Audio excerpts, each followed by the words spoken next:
My wife called me useless and lazy and asked for a divorce because you never have a job.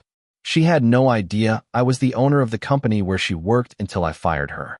The next day at work, everything changed. I was washing the breakfast dishes when my cell phone vibrated. At first, I thought it was just another random notification, some alert from the bank, or a random email. But as I dried my hands and picked up the phone, the words on the screen took my breath away. I cannot do this anymore, Ramon. I need a real partner, not a useless and lazy burden. I am going to file for divorce. Do not call me. I have already made the decision. A useless and lazy burden.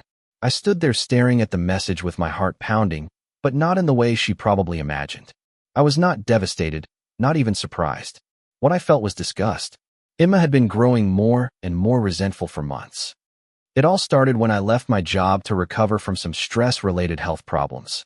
She hated the idea of being the only one working, even though we had more than enough, and she never had to worry about money. And still, she treated me as if I were a nuisance, as if I were a failure.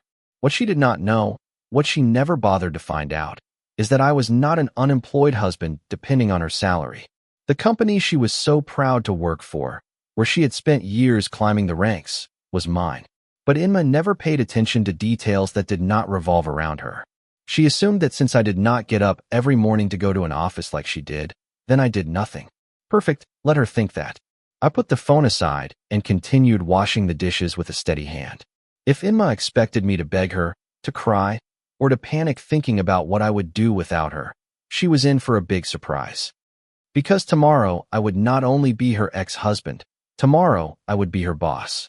She arrived late as always, did not greet me, did not even look at me, just threw her keys on the counter and muttered, "I assume you got my message." I dried my hands with a towel while I watched her calmly, her blouse wrinkled, her makeup already smudged from the long day. She probably thought she looked imposing, like a woman who had made a firm decision and was sticking to it. I nodded. Yes, I read it. Emma's eyes fixed on me, clearly expecting an explosion, a fight, maybe even tears, but I just looked at her calmly. "And what do you have to say?" she asked impatiently. "You made your decision. What else is there to say?" For the first time, I saw doubt on her face. She frowned, as if she did not know whether to feel victorious or disappointed. It was not the reaction she expected, but she quickly composed herself with an arrogant smile. "Of course, you have never had much to say, always leaving me to handle everything while you just stay at home." There was the final insult. Emma was coming at me. I exhaled slowly, pretending it did not affect me. "Well, I guess you will be free soon then." She let out a laugh between her teeth and shook her head. "I am finally going to have a real future, someone who does not drain me." I smiled slightly at her. "You should get some rest. A big day awaits you at work tomorrow, and me too." Emma left early, whistling as she walked through the door. She had no idea that in less than an hour I would be in the same building, only in a much higher office. I had been away from the company for the last year, but now I had every intention of making my presence known. At 9 in the morning, I was already sitting in my executive office reviewing reports when my assistant knocked on the door. "Ramon, the list of dismissals is ready for you to review." I took the folder, glancing at the names. I already knew which one mattered most, and there it was. Emma, Department Head, Sales Division. It was time. I pressed the intercom button with a firm voice. "Send her in." Emma walked in as if nothing was wrong, completely ignorant that she was walking straight into her own downfall. Arrogance was oozing from her as she adjusted her purse and greeted the receptionist with her usual fake charm. She thought it was just another day at work, giving orders, taking credit for her team's work, and boasting about how indispensable she was. And why would she not? She had spent years climbing the ladder, believing she was untouchable, thinking that without her the company would collapse. She had no idea that her entire career was supported by me. The receptionist smiled at her with tension. "Ramon will see you now." Emma frowned. "Ramon?" She pointed to my office. The confusion on her face was delicious. I could see her mind trying to understand why I, her lazy and useless husband, was sitting behind a desk in a company she thought she knew by heart. She entered. Her expression changed from bewilderment to pure disbelief. I leaned back in my chair, looking at her calmly. "Good morning, Emma." For a second, she just stood there in silence. as if her brain refused to process what it was seeing. "What the hell is this?" she finally asked, closing the door behind her. I pointed to the chair in front of me. "Sit down." She opened her mouth. Then she closed it. She hesitated for just a moment, but her pride forced her to move forward. She dropped into the chair with her arms crossed. "What is this, Ramon? What are you doing here?" I placed my hands on the desk calmly. "I am the owner of this company." She laughed dismissively immediately. "Do not be ridiculous." I smiled at her. "It is the truth." She wrinkled her face in mockery. "You expect me to believe that when you do not even have a job, Ramon. You have been living off my salary for years." I tilted my head slightly. "Your salary, the one I sign." Emma flinched slightly. For the first time, she doubted. "Are you lying?" she snapped. I slid a folder across the desk. Inside were the official ownership documents. My name, my title, my absolute control over every department, including hers. Her fingers trembled as she opened it. Her eyes scanned every line. Her breathing changed. It became shallower. The truth was sinking into her bones. Everything she thought she knew, all her assumptions about her success, her power, her position, had been built on a lie. A lie she told herself. She looked at me, pale. This cannot be true. Are you saying that you have been the owner all this time?" "Yes." "And you let me?" She stopped, clenching her jaw. "Yes, Emma, I let you believe whatever you wanted." Silence. For the first time, Emma had nothing to say, but as expected, her ego made one last attempt to regain control. "So, you brought me here just to show off, to rub this in my face?" Pathetic. I sighed with an air of feigned disappointment. "No, Emma, I called you in for this." I took out another folder, her termination letter. Her eyes jumped from one line to another. "Are you firing me?" "Yes." The blow hit her like a slap. "You cannot do that." "I can, and I am doing it." Her nostrils flared. "On what grounds?" I raised an eyebrow. "That I do not have grounds." I opened her file and began to read aloud. Multiple complaints of a toxic work environment. Failure to meet goals in 3 consecutive quarters. Reports of inappropriate comments to colleagues. Emma turned red. I continued reading. "And let us not forget your most recent disrespectful behavior towards the owner of the company. That alone is grounds for dismissal." She was seething. "This is personal. You are using the divorce to get revenge." I smiled. "No, Emma. This is professional." I leaned forward, looking her straight in the eye. "But we are not going to pretend it does not feel incredible." I paused for a second. I thought about it. She deserved to know everything. "Do you know what is the most ironic part of all this?" She raised a defiant eyebrow. "It was you who asked me to use my contacts to help you get into this company. Do you remember? 8 years ago. You were stuck in that gray office job, not growing, with no future. I believed in you. I recommended you to human resources. I even intervened personally, without telling you I owned the whole thing." Emma's face hardened. She remembered. "You did not even thank me. You just walked in as if you deserved it and never looked back. It was not revenge, it was justice." She clenched her fists. "Are you going to regret this?" I shrugged. "I doubt it." I stood up, ending the conversation. "Security will escort you out." Emma burned with fury. She tried to say something else, some desperate attempt to salvage her pride, but security was already at the door. She had no choice. With one last look of hatred, she walked out of that office, never to return. And that is how I fired my own wife. But the best part was yet to come. Emma left, escorted by security, humiliated, furious, but still with no idea how much worse things were going to get. I expected her to show up at the house that night, maybe screaming, demanding an explanation. But instead, my phone vibrated with a single message from her. "Do you think this is over? I am going to get half in the divorce. You are going to regret this." I smiled. "Oh, Emma, if only you knew." I did not reply to her. Let her wallow in her delusions a little longer, because the next day reality was going to hit her like a freight train. And as I drank a glass of wine that night, I could not help but remember a scene as absurd as it was symbolic. A year ago, when I still believed our marriage could be saved, I prepared a surprise dinner for her. Candles, her favorite dish, soft music. She arrived 2 hours late, visibly drunk, and made fun of me in front of 2 of her friends who came with her unannounced. She said, "Now you cook like a housewife too? How cute." That night, I locked myself in the bedroom and cried in silence. Not because of what she said, but because I finally understood what she thought of me. I arrived at the office at 8 in the morning sharp. The building was already buzzing with rumors. The news of Inma's dismissal had spread quickly. The employees who had suffered under her arrogance, her condescension, her false leadership, were relieved. Some were even celebrating discreetly. A lady from the accounting department left a coffee on my desk without a word, just smiled, squeezed my arm lightly, and left. A few minutes later, Javier, one of the oldest employees, the kind who usually stays out of things, approached me without an appointment. I just wanted to say thank you. His voice was deep, sincere.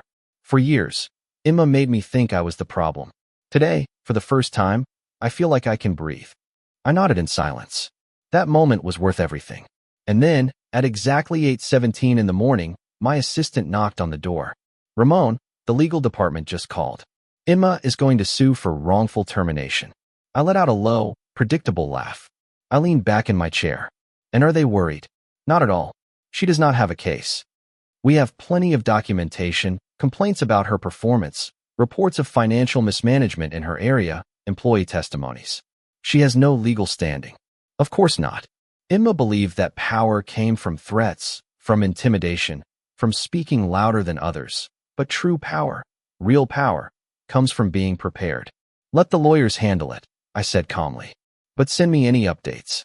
She nodded and left. Deep down, I was even looking forward to the exact moment when Inma would realize that this was not a game, that she was not dealing with the submissive and obedient husband she thought she had. But the real storm hit at noon. At 12:03 in the afternoon, my assistant ran into my office with her eyes wide. You have to see this, she said, holding her cell phone. I took the phone. It was a mass email from Human Resources sent to the entire company. Subject: Urgent announcement regarding Inma Serrano. Dear team, as of today, Inma Serrano is no longer part of our company. Additionally, an internal audit has revealed concerning financial activity in her department, including unauthorized budget allocations and misuse of company funds. A formal investigation has been initiated. We encourage any employee with additional information to contact HR. Sincerely, Human Resources Department. I chuckled. That was fast. My assistant gave me a knowing look. I think Human Resources had been waiting to get rid of her for a while. I had no doubt. Inma, thinking she was untouchable, thinking her charm and her talk could cover up her incompetence. But the truth always finds a way out. At that moment, my cell phone vibrated again. It was Inma. I let it ring. Then a message came through. What did you do? I smiled. But before I could put the phone down, another message came in, this time from an unknown number. I opened it. Ramon, I do not know if you remember me, but I worked under Inma. I think you should know that she has been stealing credit for others' work for years. And there is more. I have proof. I sat up straighter. Proof. I wrote back immediately. Tell me everything. 30 minutes later, I was sitting across from Benjamin, a former employee who had resigned 6 months ago. Now I remembered him. He was brilliant, hardworking, and had left the company suddenly just when he was about to receive a promotion. Now I knew why. Inma sabotaged me, he said bitterly. I had a project I worked on for months. At the last minute, she took credit for it, changed her name on the final proposal, and made sure I was reassigned before I could protest. My stomach churned. That is worse than I thought. Benjamin gritted his teeth. I have emails, screenshots. I saved everything in case I ever needed to prove it. I exhaled sharply. Inma was not just incompetent. She was a career destroyer, someone who had trampled on the work of others to feed her own ego. And now she was going to pay for it. At exactly 6:45 in the evening, Inma stormed into the house, or rather, my house. She barely slammed the door shut. I watched her from the couch, my glass of wine in hand. She was furious. What the hell is going on, Ramon? She shouted. Human Resources is investigating me. People are saying I committed fraud. This is a witch hunt. I took a slow sip of my wine. Are you referring to the investigation into your misconduct? Inma turned as red as a tomato. You did this. You set me up. I put the glass down on the table. No, Inma. You set yourself up. The thing is, you never thought someone would stop you. She ran a hand through her hair, desperate. Her confidence was beginning to crumble. This cannot be happening. I stood up, looking her straight in the eye. It is happening, and it is just beginning. Her breath caught. She knew I was not kidding. And then, just when I thought the night could not get any better, my phone rang. It was my lawyer. I answered without taking my eyes off Inma. Just in time, I said in a casual tone. We were just talking about her future. Inma swallowed hard because, for the first time in her life, she was not in control. And the best part was that I was not even finished with her yet. Inma was falling apart. Everything she had built was based on arrogance, on the belief that she was always one step ahead, that she was in control. But now she was standing in my living room with a distraught face, listening to my phone conversation with a lawyer. I ended the call with a small smile of satisfaction and left the cell phone on the counter. I turned to her with my arms crossed, completely calm. Ramon, she said in a low, tense voice. Tell me this is all a joke. I tilted my head slightly. Which part? The fraud investigation, the fact that you are unemployed, or that you legally have no argument in the divorce? You are going to have to be more specific, Inma. She clenched her fists. The muscles in her face tensed as if she were about to explode. You are the owner of the company I worked for. How the hell did that happen? You do not even have a business degree. I let out a soft laugh. That is the funny part, Inma. Yes, I do. The thing is, you never cared to ask. It cannot be, she exploded. You cannot have been running a company all this time without me realizing it. Sit down, I said sharply, with a firm tone that took her by surprise. I am going to explain to you just how blind you have been. She hesitated for a second. I could see the conflict on her face. Her pride told her not to obey me, but her desperation forced her to. She finally dropped into the armchair, with her arms crossed and her jaw clenched. I sat across from her, enjoying every second of her world coming down. Do you remember my dad's company? She frowned. A software one, right? Something like that. But he sold it, did not he? I smiled. Incorrect. He never sold it. He retired when his health started to decline, but instead of selling the company, he left it to me. Inma opened her mouth, then closed it, not knowing what to say. Of course, at that time I was not ready to take it over. I had just graduated from university, so I hired a management team. I learned everything I could. I watched from the shadows, and when I was ready, I leaned forward. I took control. No, it cannot be, she stammered, shaking her head. If you were running the company, I would have known. I worked there for 6 years. I laughed louder now. Do you even know the name of the parent company that owns the firm where you work? She froze. I knew she did not know. She was never interested in looking beyond her own title or her office. It is called Vanguard Group, I told her calmly. My father restructured everything years ago. The company you worked for was a subsidiary. And guess who the CEO of Vanguard Group is? Inma's breathing became shallow. Me. Silence. The expression on Inma's face was a picture. She was trying to process it all, that she had worked for me for years, that every time she complained about the people upstairs at the company, she was actually complaining about her husband.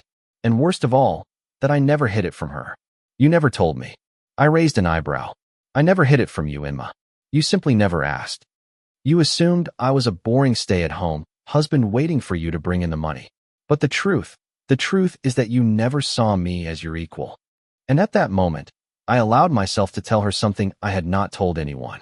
3 years ago, an investment fund offered to buy the company for more than you and I could spend in 2 lifetimes. Do you know why I did not sell it? She did not answer. Because my father told me days before he died that if I could protect that legacy, I should do it. He asked me never to leave it in the hands of someone who did not understand it. I leaned towards her firmly. And you never understood anything you had in front of you. I stood up. So no, I did not hurt you. I just took off your disguise. I took a folder from the counter. This is your severance package, your last check. Far below what you expected, no benefits, no bonuses, no recommendations. And one more thing. I showed her my phone. As of this morning, you are blacklisted from every company under the Vanguard Group umbrella. That includes the entire sector, the entire state. She did not say a word, just looked down. For the first time, she knew she was defeated. Days later, I was at a business gala, talking to media and entrepreneurs from all over the country. Someone asked me what the secret to my success was. I smiled. I remembered my father's words, written in his notebook that I still keep. Dignity is not negotiable. I took a sip of champagne and replied, never let anyone else determine your worth, and especially not someone who feels threatened by it.